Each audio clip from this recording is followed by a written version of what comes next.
বন্দে পুরুষোত্তমম। কেমন আছেন আপনারা সবাই? এই শোভাযাত্রা শ্রী শ্রী ঠাকুর অনুকূলচন্দ্রের।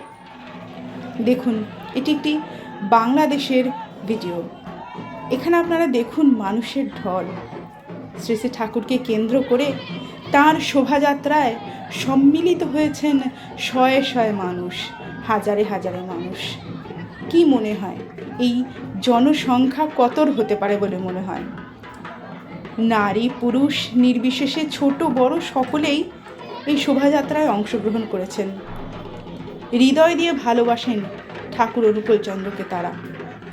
একটু লক্ষ্য করলেই দেখতে পাবেন প্রত্যেকেই কিন্তু খালি পায়ে হাঁটছে।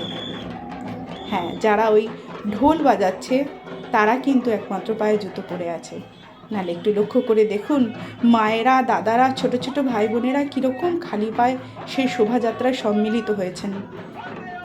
ঠাকুরের প্রতি ভালোবাসা, ঠাকুরের প্রতি টান এ অতুলনীয়।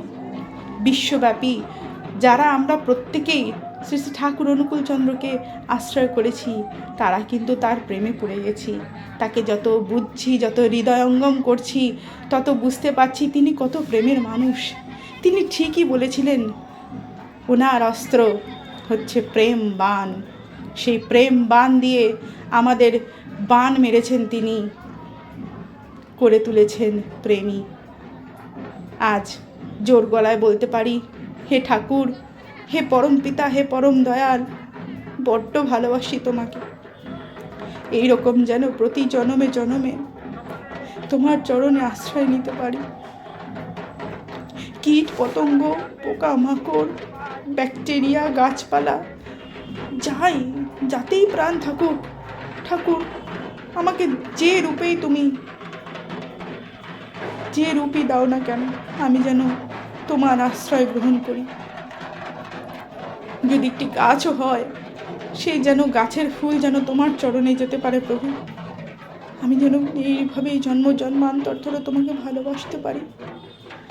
এইভাবেই যেন ঠাকুর আমি আপ্রাণ হয়ে থাকতে পারি তোমার প্রতি। হে প্রভু, আমি তোমার। এই রকমভাবেই আমাকে জন্ম জন্মান্তর তোমার চরণে আশ্রয় দিও। আমি জানি না কিসে আমার মঙ্গল, তোমার ইচ্ছাই আমার ইচ্ছা। আমার মধ্যে পূর্ণ হোক তোমার সকল প্রকার ইচ্ছা। যে অবস্থায় আছি, যেমন আছি প্রভু, ভালো আছি। আর আমি জানি আমি আরও ভালো থাকবো তোমাকে মাথায় নিয়ে চললে, তোমার আদর্শকে পাথেয় করে চললে, তুমি যেমনটি বলেছ তেমনভাবে চললে আমি নিশ্চয়ই ভালো থাকবো। আপনাদের সকলকে বলি, আপনারাও ঠাকুরকে এইভাবে ভালোবাসুন, আকুল হয়ে ভালোবাসুন। দেখবেন আপনারা না চাইতেই সব হয়ে গেছে। সব কিছু ভুলে যান। ভাবছো বসে চলবে কিসে, ভাববার তুমি কে?